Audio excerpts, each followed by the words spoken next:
ubuzima bwanjye bwose nabuhariye wowe kuko ni wowe shingiro ryo kubaho kwanjye. Muririmbyi aragira ati ubuzima bwanjye bwose nabuhariye wowe kuko ari wowe shingiro ryo kubaho kwanjye. Reka twongere tubasuhuze tubifuriza amahoro y'Imana, tubifuriza kugubwa neza, tubifuriza gukomerera mu mwami no mu mbaraga z'ubushobozi bwe bwinshi. Iki ni ikiganiro ijambo ry'ubugingo mutegurirwa kandi mukagezwaho na Evangeliste Misaga Ruseredi. Turaje kugira ngo dukomeze n'inyigisho tumaze iminsi tuganiraho ivuga ku bintu by'ingenzi umwuka wera yaje gukora ku buzima bwacu. Aka ni agace ka gatandatu. Munyemerere dusenga Imana noneho dukomeze tuganira n'ijambo ryawe. Imana uduhaye umwanya mwiza kugira ngo twumve ijambo ryawe, mbike imbaraga nk'umugaragu wawe, kandi buri muntu wese uteze amatwi yumva dushoboze kumva no kumvira ijambo ryawe rigiraho ridukura rigena ritugeza mu izina rya Kristo Yesu, amen. Agace duheruka ka gatanu twavuze ikintu cya karindwi n'icya munani, aho twavuze ko umwuka wera atuyobora kandi tuvuga ko umwuka wera ahishura ibihishwe akabigaragaza. Munyemerere rero dusome ijambo ry'Imana muri aka gace ka gatandatu, ni nako turi busorezeho inyigisho yacu, aho turavuga ibindi bintu bibiri by'ingenzi umwuka wera w'Imana yaje gukora ku buzima bwacu. Tito igice cya gatatu dusoma umurongo wa 5. Iradukiza itabitewe n'imirimo yo gukiranuka twakoze, ahubwo kw'imbabazi zayidukirisha kuhagirwa ariko kubyarwa ubwa kabiri, bikadukirisha no guhindurwa bashya n'umwuka wera uwo yahaye Yesu Kristo kuducuncumuriraho, uwo yahaye Yesu Kristo kuducuncumuriraho cyane. Reka tujye no mu Baefeso 5:25 tugere kuri 27. Abaefeso 5:25, bagabo mukunda abagore banyu nk'uko Kristo yakunze itorero akaryitangira, ngo aryeze amaze kuryogesha amazi n'ijambo rye, aryishyire rifite ubwiza, ridafite ikizinga cyangwa umunkanyari cyangwa ikintu cyose gisa gityo, ahubwo ngo ribe iryera ridafite inenge. Reka twifashishe ibyo byanditswe byera. Ikintu cya gatandatu, ikintu cya 9 muri aka gace ka gatandatu niko turiho. Ikintu cya 9 umwuka wera yaje gukora ku buzima bwacu cyangwa se gukora ku buzima bw'itorero, ni ukuryeza, ni ukweza umugeni wa Kristo kugira ngo Kristo azamwishyira atunganye rwose. Mbibutse ko tumaze gucungurwa n'amaraso ya Kristo Yesu, yaradukoye ku mugaragaro, yaradukoye duhindutse abageni be, adusiga kuri iyi si, ariko dusigarana isezerano ry'uko umukwe azaza gutwara umugeni. Uyu mugeni nk'uko ijambo ry'Imana ribitubwiye, agomba kuzamwishyira adafite ikizinga, adafite n'umunkanyari. Agomba kuzamwishyira yejejwe rwose atunganye. Nta wundi rero ufite akazi ko kweza umugeni, nta wundi ufite akazi ko kweza itorero, ni umwuka wera w'Imana. Kwera ko umuntu ngo atungane abonere ntabwo bikorwa n'amazi ya robine, ntabwo bikorwa n'isabune runaka, ntabwo bikorwa n'ishusho y'amavuta umuntu yisize. Kwezwa k'umugeni wa Kristo ni igikorwa gikorwa na mwuka wera w'Imana. Mwuka wera w'Imana ahari kugira ngo atweze. Ijambo ry'Imana riratubwiye ngo Imana iradukiza itabitewe n'imirimo myiza twakoze, ahubwo kubw'imbabazi zayo idukirisha kuhagirwa, ariko kubyarwa ubwa kabiri ikadukirisha guhindurwa bashya n'umwuka wera w'Imana, uwo yahaye Yesu Kristo kuducuncumuriraho cyane. Umwuka wera w'Imana uri muri twe, umwuka wera w'Imana twahawe mu kazi afite, harimo no kweza umugeni wa Kristo, harimo no kweza itorero kugira ngo Kristo azaryishyire ridafite ikizinga n'umunkanyari. Ni byiza ko dutunga umwuka wera nk'ushinzwe kutweza no kudutunganya kugira ngo tuzasanganire Kristo tudafite ikizinga n'umunkanyari. Ijambo ry'Imana avuga ngo tugire umwete wo kwezwa, tugire umwete wo kwezwa ngo kuko utejejwe atazabona umwami Imana. Biragoye cyane kugira ngo umuntu kubwe abe yabasha gushyika ku gikorwa cyo kwezwa cyangwa se kwiyeza. Byagorana cyane kugira ngo umuntu iki gikorwa abe yakikorera. Ariko ijambo ry'Imana itugaragarije ko umwuka wera ubwe, umwuka wera we ubwe afite akazi mu nshingano ze, mu byo ashinzwe ku buzima bwacu, harimo no kutweza kugira ngo Kristo azatwishyire tudafite ikizinga n'umunkanyari. Ikintu cya kenda, umwuka wera w'Imana arahari kugira ngo yeze itorero. Reka tugera ku kintu cya 10 ari nacyo twifuje gusorezaho. Ikintu cya 10, umwuka wera umumaro afite ku itorero no ku buzima bw'abanyetorero, niwe ufite akazi ko kuzagurukana itorero akarizamukana ubwo Yesu Kristo azaba agarutse akarishyikiriza Kristo. Mbibutse ko uko ubu butatu bukora, Imana, Umwana, Umwuka, Imana yagaragaye nk'umuremyi, umuremyi w'ibiriho, umuremyi w'ijuru n'isi.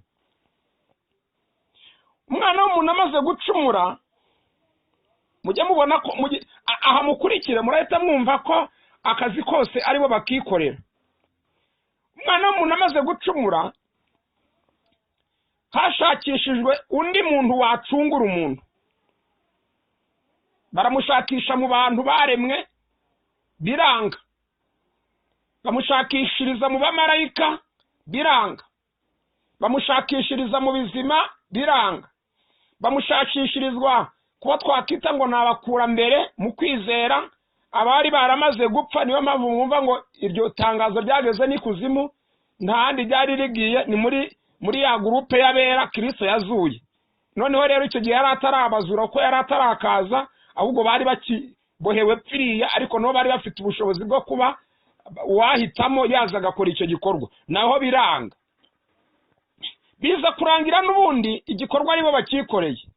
Kristo aza noneho nk'umucunguzi, umwana aza nk'umucunguzi.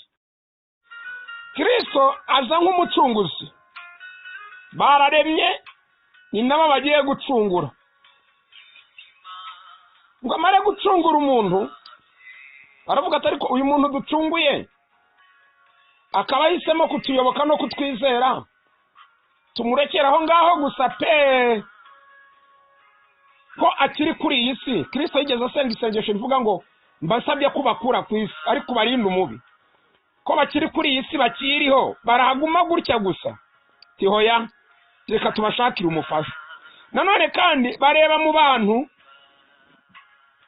bariho, niba hari uwabasha guhindukira ngo azajya afasha bagenzi be. Babona ntawe, nanone bikoramo muri bwa butatu bwabo. Bafata uwari usigaye, Mwuka Wera, abari we bahishinga none zo kudufasha. Imana umuremyi, Kristo umucunguzi w'abaremwe, Mwuka Wera nk'umufasha w'abavutse ubwa kabiri. Mwuka Wera baramuduha ngo adufashe. Inshingano yo kudufasha ni ukudufasha kugeza dushyikirije Kristo waducunguye.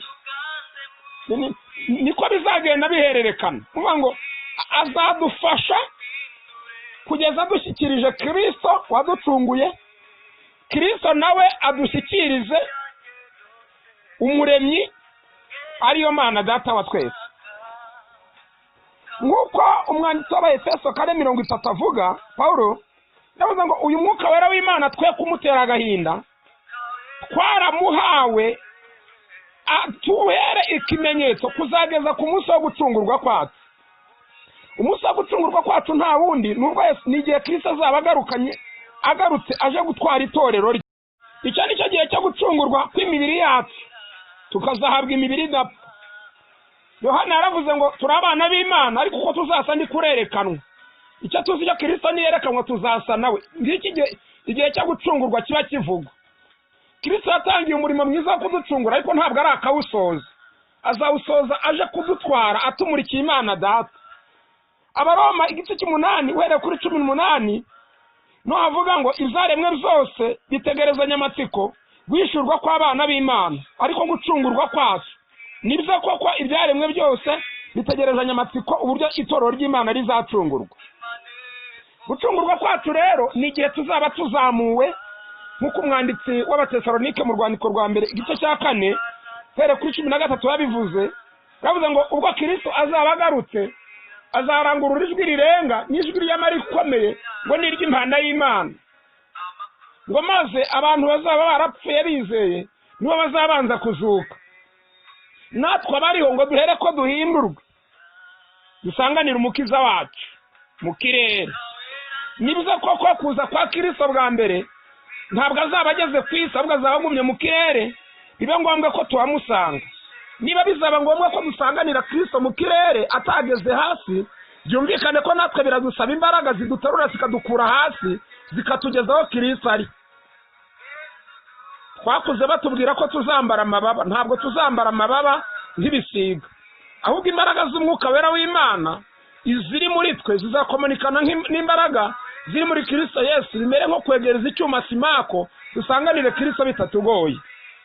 Mwuka wera rero niwe uzadepoza itorero arikure ku isi ribashe gusanganira Kristo mu gihe cyo gucungurwa kwacu.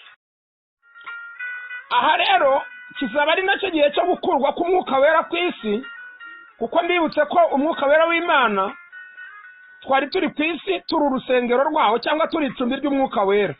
Umenye neza yuko imibiri yanyu ari insengero z'umwuka wera w'Imana uba murimo, kuko ari twebwe twari icumbi rya mwuka wera. Byumvikane ko umwuka wera azatuzamukana ariko ubwo azaba nakuwe hano ku isi. Ari nayo mpamvu isi izaba igiye kwinjira mu gihe gikomeye, igihe cy'umwijima. Icyambere kimwe abari umucyo bazaba bahavuye, itorero rizaba rikuwe ku isi, umucyo uzaba ukuye ku isi, isi izaba igiye kwinjiramo umwijima. Ibi tuzabibona nitugera mu isomo ryo kugaruka kwa Kristo. Noneho rero ari nayo mpamvu muzumva ngo imibereho y'abagiye gusigara ku isi ni imibereho ibasaba gucungurwa n'amaraso yabo. Nta mufasha uzaba uhari, nta mufasha. Mwuka wera azakora umurimo wa nyuma, azamukana itorero arishyikirize Kristo. Niyo mpamvu ari byiza gutunga imbaraga z'umwuka wera kugira ngo biduheshe amahirwe yo kuzasanganira Kristo tuzamutse tugendera muri iyo ndege yitwa umwuka wera, maze tugurukane dushyikirize Kristo. Kristo nawe namara kudupimira imirimo agenda dushyikiriza Imana Data, ubundi akazi kose kabe karakoze. Imana rero nibaha umugisha. Ndabashimiye mwese twabanye muri inyigisho. Iki ni ikiganiro Ijambo ry'Ubugingo.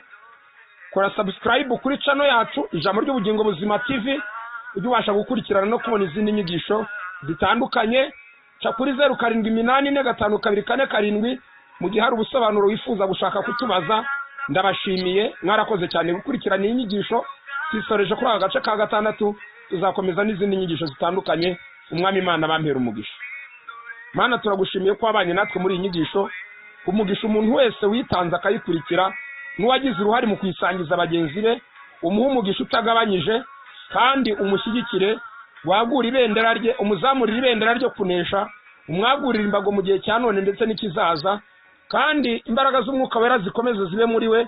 Umwuka wera akomeza agende mu bugingo bwe, kandi buri muntu wese ukomeza umushoboze kumvira umwuka wera, kuko abemera kumwumvira no kuyoborwa nabo abo ngabo nibo bana ab'Imana. Imana yacu nishimwe kuko ari umufasha utabura kuboneka mu byago no mu makuba. Icyubahiro n'igikomeze kibi cyawe Mana, mu izina rya Kristo Yesu. Amen. Murakoze. Shalom. Imana ibahe umugisha.